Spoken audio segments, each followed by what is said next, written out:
Hello everyone, welcome back. We're gonna do a day after analysis after shooting 1,000 yards. Okay, so this is my first time shooting 1,000 yards, and I got 8 out of 10 hits on the paper here in red.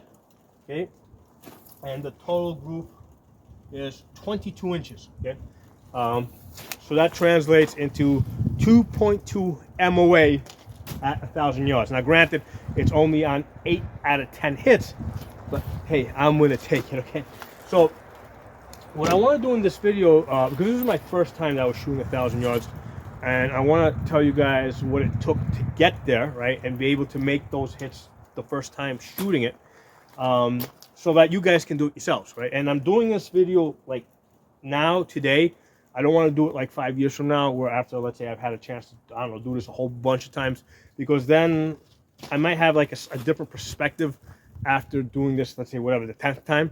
I want to give you guys my, my thoughts after having just done this for the first time, and I think being fairly successful at 1,000 yards, 8 out of 10 shots at 22 inches, which is basically man-sized target. Okay, my size anyway.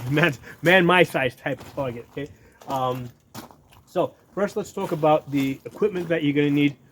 You can do this on budget. Okay, I used the Palmetto AR-10, right? PA-10 Gen 3, $700 gun. I got this over the Black Friday weekend, 2023. The way you do it is you buy the lower separate from the upper. You save some money that way. The scope is the primary arms 5 to 25 by 56. This is the SLX version. Okay, so this I got this for $500. They list it for like $600, $700, but if you get it with the holiday discounts and stuff like that, $500. Okay, and then I've got this red dot here. This is the Howson 507C. On my pistols, I prefer the 507 ACSS, and basically I just put this on here because I don't like having this on my pistols anymore. So this is a good place for this to be. I prefer the ACSS on my pistols. So I have this offset to my left eye, and the way I use this is when I get on target, I use my left eye. My left eye basically sees out there, right? 1x magnification to the red dot. I get that on target, and then I transition into the scope, and it's, basically I just wink one eye. When I look in the scope with my right eye, I'm very close to it. Okay, so when you're in 25 magnification, that's way easier to work and get on target fast. Okay, so I have found this to be a big help. Okay, so everything's pretty budget here. Okay, Palmetto $700 gun, primary arms 5 to 25, SLX, that's a $500 scope, and the red dot. And it doesn't have to be a Holosun; it could be any cheap. At least a 6 MOA dot will work for this purpose, right? Because it's not going on a pistol. You're just using this to help get you on target, okay? So as far as the ammunition, I did not use a Gucci brand, okay? I used Freedom Munitions, $17.50 per box. And then over the holidays, you get it with the free shipping for over $200. It got me 2,000 yards, right? With this is the 147 grain. I also have the 150 grain. I used up the 147 grain just because first in, first out. Basically, I wanted to get rid of this stuff, and I got a lot of it. One of the things I tell people: anytime you buy a gun, buy 2,000 rounds of ammunition. Okay, because if you're not going to buy 2,000 rounds of ammunition for that gun, okay, you're not serious about training with that gun. Okay, so that's my rule for buying a new gun. Okay, I don't buy a new gun unless I'm buying 2,000 rounds of ammunition specifically for that gun. Even if it's like a caliber I already have, the ammunition I already have stockpile doesn't count. It's gotta be another 2,000 rounds of ammunition, because now I know I'm gonna shoot that gun. Okay, because the point of shooting is not to shoot other guns. If you're gonna buy a new gun, you don't want to be shooting other guns less. You just want to be doing more overall shooting. Okay, so this budget Freedom Munition, $17.50 per box, will get you to 1,000 yards. Okay, the only thing that you need, right, in addition to this fairly budget equipment, is you got to bring some skill to the table, and it doesn't have to be a whole lot. It doesn't. Here's the thing: if you can shoot 2 inches at 100 yards, you can shoot 1,000 yards. Okay, if you can shoot 3 inches. If the best you can do is 3 inches at 100 yards, you'll still get to 1,000 yards. I mean, the group will be a little bit wider, right? But if you're a 3-inch at 100 yards shooter, you can still get to 1,000 yards, because well, you're gonna see what I mean. There's other things besides like how still can you hold the reticle going on here. One of the things, like when you're shooting, let's say 100 yards, right? You're trying to be perfectly still, take your time with your shot, hold your breath, perfectly still. Well, here's the thing: when you're shooting 1,000 yards, the most difficult thing that you're fighting against is the changing wind conditions. Okay, so what I found is that once I figured out what my wind hole was going to be, what I wanted to do is get as many shots on, get my shots off before the wind has a chance to change. Okay, so there's less emphasis on hold your breath, don't move so much. Okay, the emphasis for me, first time doing this, right, was get the shots off before the wind has a chance to change. Okay, now does it have to be a 308? Can it be 5.56? Okay, and believe me, I tried. Okay, the problem with the 5.56 is you're not going to be able to see the splashes, and you need to see the splashes in order to make the corrections. Okay, so and I tried it first. I mean, I did another video. The last time I was there, I was able to get 3 out of 10 hits at 850 yards with 5.56. Okay, so it was 77 grain. The bullet will get there. Okay, the problem is you don't know where the bullet is impacting, because it doesn't move. It usually is not going to move the dirt around enough. And if you don't know where the impact is, you can't correct. You can't make your hits. So that's the problem I had with the 5.56. Now, another part of this is selecting the right environment. Okay, because on the same gun range I was yesterday, there was, let's say, a target at around 900 yards, right? That I wanted to hit, but behind it there was like a lot of greenery, right? There was like woods behind it, and I couldn't see the impacts. So there's no way I could get on target at 900 yards, because I couldn't see the splashes behind it. I couldn't see the splashes, so I couldn't make corrections. So that's an important part of long distance shooting. You gotta pick the right target, or wait for the target, if it's a moving target, to get to the right position so that you can see splashes. Okay, so that's one of the things that maybe you haven't considered before, right? Consider that your first shot is probably going to be a miss, and it's probably going to take a couple of shots to figure out what your right hold is. Okay, now what I have found out in the last, I don't know, 10 years or so, is that this is actually the way like military snipers make their long distance shots. Okay, because like, I don't know, growing up I used to watch these sniper movies, and it was always like, yeah, one shot, one kill, and yeah, that's great out to about 300 yards, maybe 500 yards, where the wind is not messing around with the bullet so much. Okay, but when you get past 500 yards, the wind, especially, if you have even just a little bit of wind, even because yesterday the wind that I had at the time I was shooting this, in my position I had no wind, and then downrange I saw the ribbons moving a little bit, but it was enough to shift the bullet over 2 mils. Okay, so it was a 2 mil hole while I was shooting this, and it actually changed in the middle of me shooting it, and I spotted an impact over here to the side, and I made it was actually on my 9th shot. I spotted impact someplace over here, and then instead of taking a 2 mil hold, I took a 3 mil hold, and I shifted over. Okay, so what I was saying is, with a lot of these military snipers, a lot of these world records that you hear about, it's not a one shot, one kill. Okay, what they don't tell you is that it usually takes a lot of shots to walk the bullets on target at, like, whatever they're shooting at, like 2 miles away or something.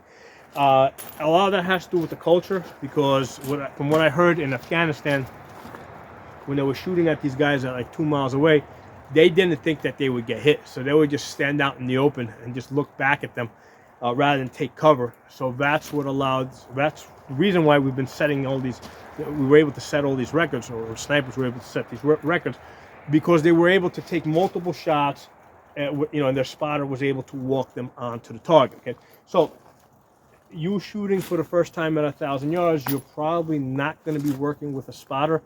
You're going to be self-spotting, which is why you need a scope that has a mill grid. Okay, you need a scope that has all these dots over here. So, and the purpose of this is you're going to take a hold, right? And you got to start somewhere, right? You're going to take a hold. And initially you can grab the information off of a ballistic calculator or just randomly off the internet, which is probably going to be wrong, but it'll get you in the ballpark, right? And then use that as a starting point to see where your impacts aren't correct. So if you're holding, so here's the thing: when I started, I first started working at 850 yards. Okay, so that's the ones on this side over here. So initially I expected, actually, these are the notes that I went in with. Okay, so I had these notes. I wrote them down in this box. So at 800 yards, I had my hold for 9 mils. So I said, okay, I'm at 850 yards. Because I saw 900 yards, 11 mils. I said, I'm going to hold for 10 mils, okay? So mind you, the zero on this rifle is a 50-yard zero. Second zero at 200 yards. So I'm like, okay, so I'm going to hold for 10 mils, which is like in between. So I held at 10 mils at 850 yards, and I saw that my splash was high over the target on the dirt behind it, okay?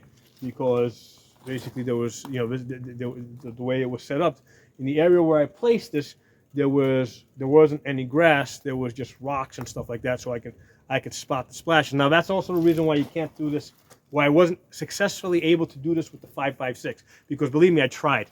The problem I had with the 5.56 is that I could not see the splashes. I saw some splashes, like I would see like one splash. I was able to pick up like one splash every like maybe 6 rounds. And then I would say, okay, oh, there's a splash, but then I was like, I didn't know if that was just like, I wasn't able to build up a consistency, right? Because I didn't know if that was a splash, or I didn't know if the reason, like when I took the next shot, okay, I didn't see a splash. Well, is it because the first one was wrong, or is just the bullet spiraling like really loose? So I tried that for a bit. On this particular day, I couldn't see splashes consistently. I said, okay, forget it. We're gonna do let's go up to the 308. Okay? I pulled out the AR-10, and I start off with the 10 mil hold at 850 yards. I'm holding, I think it was like center of the paper, and I see the splash way high. I take a second shot. I see the same splash basically in that same area. Okay, oh, okay, that's it. Two splashes in a row, way high. I'm definitely high. So from the 10, I dialed down 2 mils. I went to 8 mils. Okay, I basically aimed on that target, same target, and I saw that the splash was like right there on the target. Like it was, I don't think I hit it, but it was like right next to it or something. So I said, okay, that's gonna be my hold, 8 mils. And the other thing is, I saw that for the most part, my splashes, what it is, I dialed up. You have to dial up. You can't hold on the reticle, because like 8 mils would be like all the way down here in the bottom of your scope, and you can't see it. So that's why you dial the turrets, so that you're using this chevron over here, the center aiming point. So what I did is I dialed up 8 mils at 850, and I saw the splash was like 2 mils to the right. So then I transitioned that dot to the target, and basically that's when I took my 10 shots. So at 850, that's the ones with the circle. I got 1, 2, where's the third one? Where's the third one somewhere? 3. So I got 1, 2, 3. 3 out of 10. Okay. So one of the things that I learned from shooting this, remember, this is my second time shooting 850 yards. Okay, I never shot that far before, so I didn't have a whole lot of experience with shooting 850 yards. So one of the things that I noticed that while I was shooting the 850 yards is that I was getting some splashes around it, right? But I was like, in my mind, I was like, okay, the wind shifted, because I just like now I can feel the wind going on and off. I'm like, okay, it's gonna come back, So I just I stayed on that hold. We got 3 hits. I go, all right, let's push this back to 900 yards. Now with 900 yards, I'm like, okay, This time I'm holding at 8 mils. I'm just gonna dial this up another half mil. Took like a shot on, because now I have some data from the 850. So I dialed up to 8.5. I'm still holding 2 mils to the right. Okay, this dot over here basically. Okay, I shoot at a target. I see it's close, 900 yards. I'm like, okay, let's go on the paper. Go on the paper. You know, mind you, it takes like half an hour to go all the way down there and go all the way back. So there's, you know, it's not quite happening as fast as I'm saying it is. So I take another 10 shots. I go out and I look at the paper at 900 yards. And what I notice is, look how nice these shots are. 1, 2, 3, really close. So I'm starting to get a nice tight grouping, right? But they're way off over here. Now here's the important thing that I noticed. While I was shooting this, okay, there was a lot of splashes over here. I could see the splashes like to the left of the paper. And I kept thinking to myself, okay, listen, the wind is shifted, it's gonna come back. I kept with that same hold, when what I should have done, it's going that way. Actually, I should have basically shifted another mil over. Was it on that side? Actually, maybe I think it was on this side. Like the splashes were on that side. I'm holding on this side here. Right? Yeah, that's what I'm doing. So the splashes are here. I'm holding on this side with 2 mils over here on the center of the paper. What I should have done was come over one. Should have shifted to 1 mil, which after I saw the splashes, which basically would have centered me up. So after I went down there and I saw these 3 shots here, tight for the splash, I'm like, okay, what I have to do is, the next time I shoot this, when I see splashes, I have to stop thinking that the wind is going to come back and go back to where it was before. Just immediately shift to the new dot where the impact is, transition that to the center, take the shots, okay? That's what I should have done. So, push back to 1,000 yards. I did the same deal. I set up a target, took a couple of shots on it. And this time, because I'm using these steel plates as a target, initially I was using these big ones, but what I realized, I'm better off using the small ones, because when I was actually getting hits at 1,000 yards or even 850 yards, even with the 308, these steel plates were not moving a whole lot. Okay, I couldn't hear any sound, so there was no way for me to register the hits. That wasn't giving me, you know, I couldn't tell if they were hits, so that wasn't giving me any useful information. The only thing I could tell is when I had misses. So I said, let me do this. Instead of picking one of these big targets that are like 2 inches wide, I took one that was only like about, I don't know, 6 or 8 inches wide, and I took some shots on that. And because with that, now I could see that, okay, yeah, splash left, splash right, splash left, splash right. Okay, that's where I need to be. So I basically, that ended up being a 11, and I think initially I started off with 11 mils, and I was hitting low, and then I went up to 11.5 mils. Okay, so I dialed up 11.5 mils on the turret, put the chevron on the target, and then I think I was holding 2 mils to the right, like I think the wind was, the splash flew off to the right, so I'm holding left 2 mils. Okay, over here. So I'm taking my hits. I'm shooting. And now basically I'm not seeing any splashes around the paper, which means that the splashes are happening behind it. So to me, that's an indication of hits. Okay, I didn't expect it to work out that way, but that's how it worked out. When I'm seeing splashes to the left and right, or above it or below it, I've got misses that I can correct on. If I take my shot and there's no splashes, that's because the hits are on the paper and the splash is happening behind the paper target, and that's why I'm not seeing it. So I'm taking my shots, and then as I'm not seeing splashes, I'm actually like going, like I'm trying to get through my 10 shots as fast as possible before the wind changes. So I think sometime around, like when I got up to like shot number 7, I saw a splash. Took another shot, no splash, so that was a hit. Took shot number 9, I saw a splash. I said, you know what, I'm going to correct on that. Took another hit, no splash. Okay, so then I went downrange, looked at this, and was completely amazed. We got the 22 inches 1,000 yards. So that's all the steps that I went through to be able to hit 1,000 yards. First time doing this. Okay? First time doing this. Now, obviously, it's not my first time shooting, right? Like, how much shooting experience do I have going into this?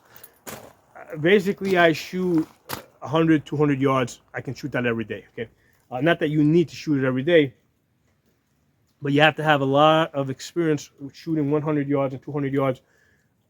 Again, just to develop a basic skill, a certain comfort level, which is not exactly how I shot this, because shooting at 100 yards, like I'm holding my breath, trying to really take, like, going slow with the trigger.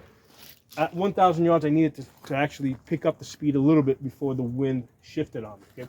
But you have to have that experience going into it, as a base, kind of, right? And then because you can always move away from it, right?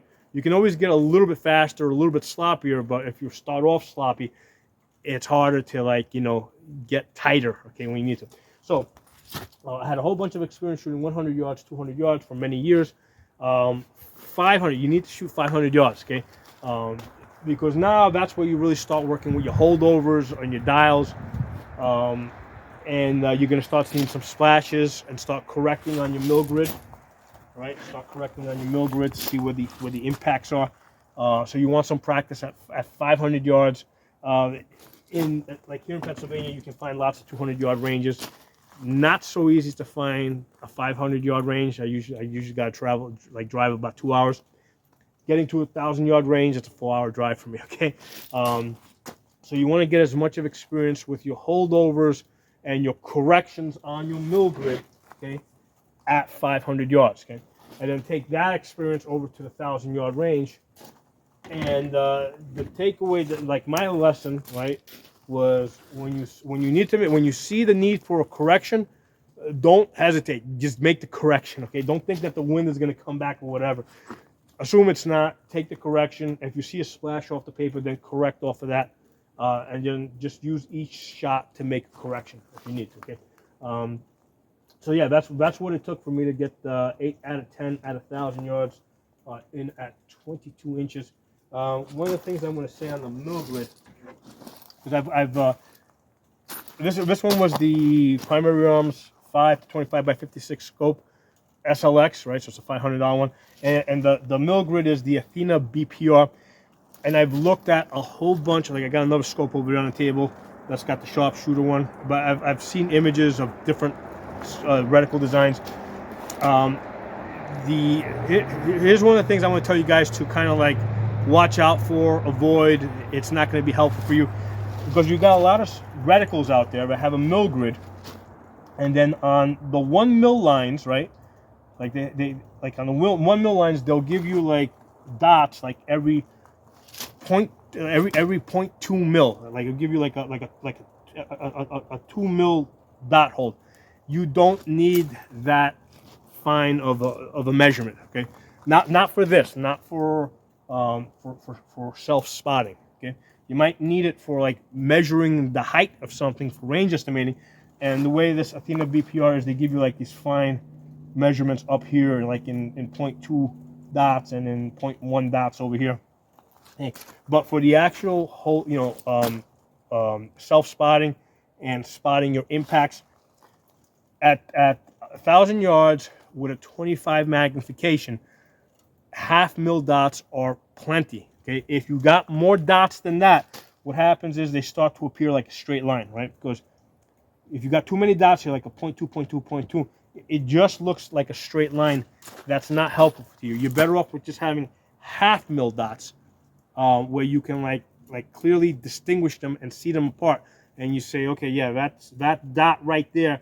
Okay, that's 1.5. Well, that's going to be the 1.5, right? Or that dot over there is 3.5. If you got too many dots, like, is that a 0.2 or is it a 0.4? Or is that just gets confusing. Now, the other thing you want to look for is you want the dots. You want 1/2 mil dots on the way down as well. So you want basically every dot on this to be a 1/2 mil from every other dot, because on some other scopes, what I noticed is they'll give you these dots going across every 1 mil, okay, but they give you nothing on the 1/2 mil. And I found that tends to be more useful, right? You're better off having a dot like every half mil, like in every direction, okay, rather than on some lines you've got like 0.2 dots, and on other lines you got no dots at all. Okay, um, so those are my thoughts on that. But I tell you guys, having doing this for the first time, 1,000 yards, it's easy. It is. It really is easy. Okay, if you've got a scope with a mill grid and you can self spot. I mean, this was pretty easy. I mean, there's a certain amount of experience that you gotta go into it with, and a certain amount of knowledge. As far as experience, again, if you can hit 2 inches at 100 yards, you've got the skill. You've got the skill to do this, right? That's all you need. If you can hit 2 inches at 100 yards, you're good. You've got to know how to use the mill grid, and you got to know how to self spot, or figure out how to self spot the way I just told you. And the information that I just gave you is really enough for you guys to kind of figure this out on your own, right? So, because that's all there is to it. Everyone, I want to cut in and tell you guys something else that I found extremely useful. This scope here, this primary arms 5 to 25 by 56, it has 10 mils per rotation. Okay, so it's a lot easier to keep track of your elevation. So let's say if I needed to dial up 14 mils, which I didn't, I only had to go up 11 and a half. But if I had to go up 14 mils, I would dial all the way around till I get to the 0. That's 10, right? And then I just got dialed to the 4, so I've got 14 mils of elevation. Okay, and then it has a 0 stop, so I can go back down to 0. Okay, so I had another scope that I was working with that had that had 6 mils per rotation. So if I wanted to go up 14 mils, I would have to go around the 6 twice to get to 12, and then go around and then go another 2 after that in order to get to 14, which gets like really confusing when you look at it. You're like, where am I? And so, I didn't even have that much elevation in that scope. So get yourself a scope that has 10 mils per rotation and the 0 stop. It's going to make your life a lot easier. And get yourself one of these mounts this is a 20 MOA mount. Normally, if you zero your scope, right, you're really not using the bottom half of the travel of your turrets. Ideally, for this one, I would like to get a 25 MOA or 30 MOA, so I could be like way at the bottom, and then I would be able to dial up a lot. I mean, I don't need that to get to 1,000 yards, but if at some point I want to try to get to 1,200 yards or 1,500 yards with this, I would need to change the mount to a 25 or ideally a 30, because I have the room, I have the travel to get a 30 MOA mount. Now, this one over here I got from Discovery Op. It was only $35. The ones that I saw that were 25 MOA and 30 MOA, they were like $200, and I just wasn't prepared to pay for that right now, especially since I don't have a range to shoot 1,200 yards at. The most I can go right now is, I have access to right now, is 1,000 yards. So it made a lot more sense to just pay the $35 and get the 20 MOA mount. But yeah, definitely get that. It's $35 from Discovery Ops. Get on Amazon, and that will give you 4 additional mils of travel, where you can dial up if you need to. Okay, you gotta self spot. You gotta see what you're not going to be able to, because I used to think that I could hold up a wind. Look at a wind ribbon. I got wind ribbons all over on the trees over here. Look at that wind ribbon, and based on what I'm seeing off the wind ribbon, know exactly what my hold is going to be downrange. Okay, and the reality is that just because there's wind here doesn't mean there's wind down there, and sometimes there's wind in between, and sometimes the wind is going in this, in a circle. So the wind ribbons are useful because obviously if you see the wind blowing that way, yeah, you want to hold the other way a little bit, right? So it's useful as a starting point, okay? But the mill grid is going to give you the real data, the actual data that you need to make that shot. The wind ribbons and the information that you might get from your ballistic calculator, like I went into it, that's good for a starting point. Okay, that's a good theoretical starting point. But the mill grid on your scope is what's going to give you the actual information that you need to make your shots at 1,000 yards. Okay? So I hope you guys found this video useful. And like I said, the main point of this video is that, you know, shooting 1,000 yards with an AR-10 is easy. Okay, I did it my first time out. You can do it too. You just gotta have some tools, and they can be budget. Palmetto AR-10, SLX scope. You know, this $17, $18 ammunition. You can hit 1,000 yards on budget. But you know, you just gotta, you just gotta take this information that I gave you, practice a little bit at 200 yards, practice a little bit at 500 yards, you know, and then you know, start off with, like, the way I did it, where I went to 850 yards, warm up there a little bit, and then from there go to 1,000 yards. I think that's the way. That's a good way to do it. Okay. Now, 5 years down the road or 3 years down the road, I may have a different idea on this. So it'll be interesting. That's part of the reason why I record these videos, is so that down the road I can come back and I can look at my old videos and see how my ideas might have changed. Just like now, I go back and I look at videos from like whatever, 5 years ago, 8 years ago. This channel goes all the way back to 2006. Actually, the tsafa channel, tsafa, the original YouTube channel I have, goes back to 2006. So I go back and I look at my own old videos, and I see how some of my ideas have stayed the same, and in other cases how they have changed, and that's perfectly fine. You know, I mean, as you go through life, and you know, you're going to come across different ideas, and you can try different things out and see what works for you, and then you make changes as you need to. Okay, so thanks for watching. Drop some comments below, and I'm going to include a playlist in the description in the comments to this Palmetto AR-10 and the scope, the primary arm scope that's on it. Talk to you all soon. Okay,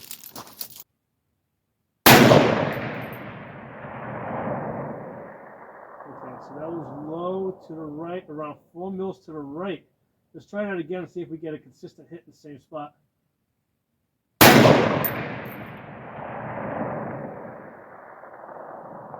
mils to the right, 2.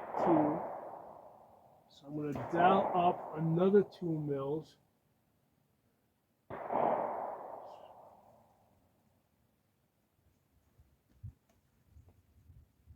And I'm going to hold 2 over.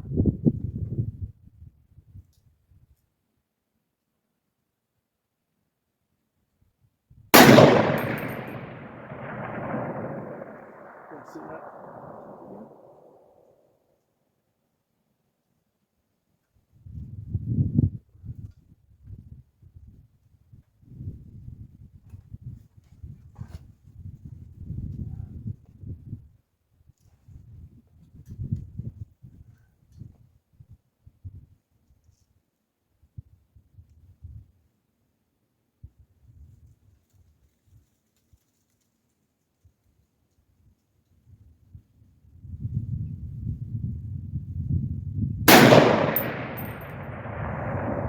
Yes, right about there. That's going to be my hold. 2 over to the right.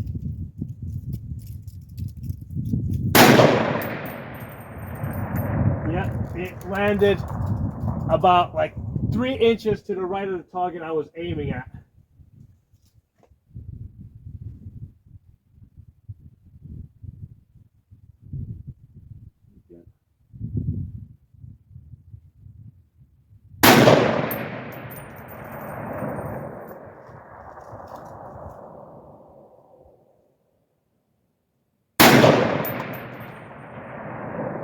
Yeah, it's landing right there. Okay, so that's my hold. Let me not waste any more ammo. That I'm gonna, because I got another magazine full of 10 rounds. So before the wind conditions change, let's get the next magazine in there. And we're gonna put 10 rounds on that paper target. So it's 2 mils to the right. Let's see if we can spot some impact. And what I learned from the holding at the 900 is if I spot the impact change, immediately move to it, not second guess it.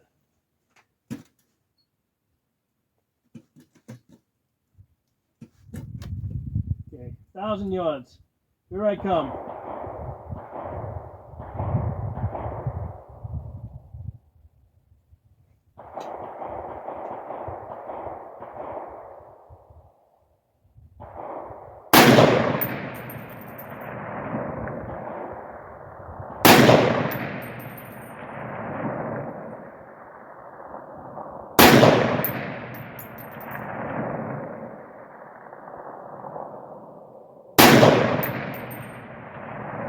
not seeing impacts.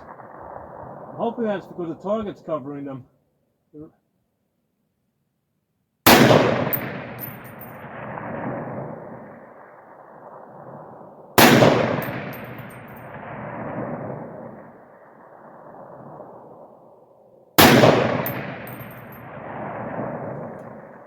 I am getting thrown out of the scope a lot though.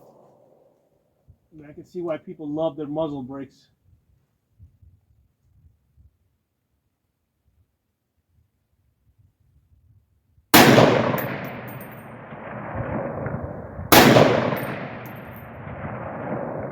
It looks like it pushed it to the right. Hold on 3 mils. So for that last one, I made that immediate correction because I saw a splash to the right, and I could also feel that the wind picked up. And I made that immediate correction, and hopefully that last one hit. 8 out of 10. That time we gotta get a tape measure on this. In fact, I'm gonna pause this. We gotta go back and measure this out. We gotta measure this out. This is with the Freedom Munitions, 147 grains.